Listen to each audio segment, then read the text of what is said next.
Alright, hello everyone, welcome back. So in today's class, we plan to continue to discuss about this recap of database fundamentals. And we plan to finish this section in today's class so we can have the time to move to the next section on data storage and representation in the next week. We will refresh new videos in the next week, so I think the audio of the videos will be much better in the next week, and you don't need to worry about that anymore. Besides this planning, I also receive emails from students asking for the project. So I get an email from students asking if they can use a very old paper as a paper to be implemented for the project. So my answer is yes. So the paper he used is about 10 years ago. That should be fine for me because according to the project description, you can use a paper which are published after 2009. So if a paper is 10 years ago, that should be fine as a project. Your project will be graded with the same criteria as the other projects. So that should be good. But here I also have some suggestion or some ideas to share with you. So for the project of this course, right, you can implement this method and you can learn something new via the implementation process. So this implementation process can be useful and helpful for you, especially for your future career, right? Because in the future years, I think you will be on the job market very soon to look for some jobs. And when you do the interview with some larger companies like Google, Facebook, and this company, they see very excellent candidates. So in other words, you need to have some background which can impress or which can be attractive for these companies. Now, if they ask you what are the projects you have been done before, and you mention you have implemented a method which are 10 years ago, so probably it is not very attractive for them, right? Because you know in computer science, the technology changes a lot.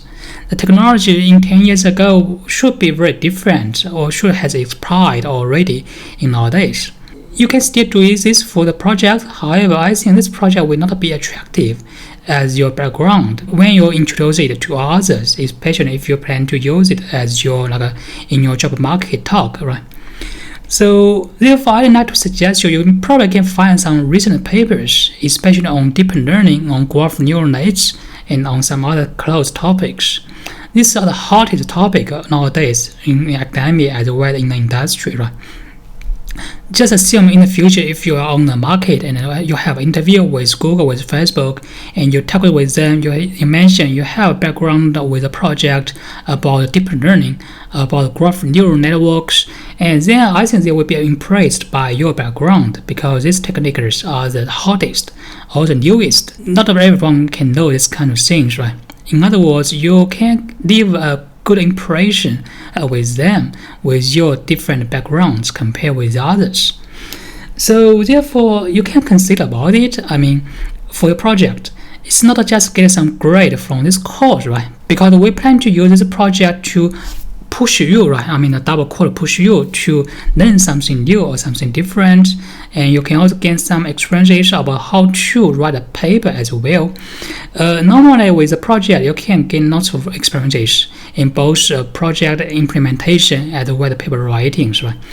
So if you do a project which are very old, you can still learn something. However, the technique you learn probably is not very attractive for the others. If you are doing something new, then this process can help you gain some new skills which are hot, which are attractive in the market nowadays. So this is some idea I have in my mind. It's not just about this course. If you really want to implement a very old topic, that should be fine. I have no concern, no problem with that. But you probably can think about it, right? And you can discuss with your teammates if you have any new ideas or if you plan to change your plans on this.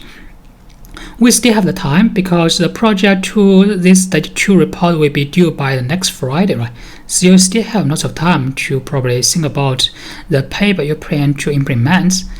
It's not just about this project. I think everyone can finish this project successfully if you are doing according to the schedule.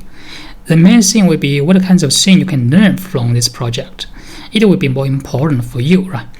And it can also make you different from the others. Okay, so this is about something I want to share with you, some ideas I have in my mind. And let's come back to the slides. We plan to finish the recap of this section in today's class. In the last week, we have already introduced the SQL. We have talked about these aggregation operations as well as this having group by its courses to writing a more comprehensive and complex SQL queries. So in today's class, we plan to finish this SQL section. We will be focused on the modifications to write some SQL queries to change the data we have in our database systems. And we will also talk about these views, which is more like a virtual table, to help us to write some queries in a more concise way. I think we will be able to finish this section in today's class, then we can move to the new section in the next week. Okay, let's start.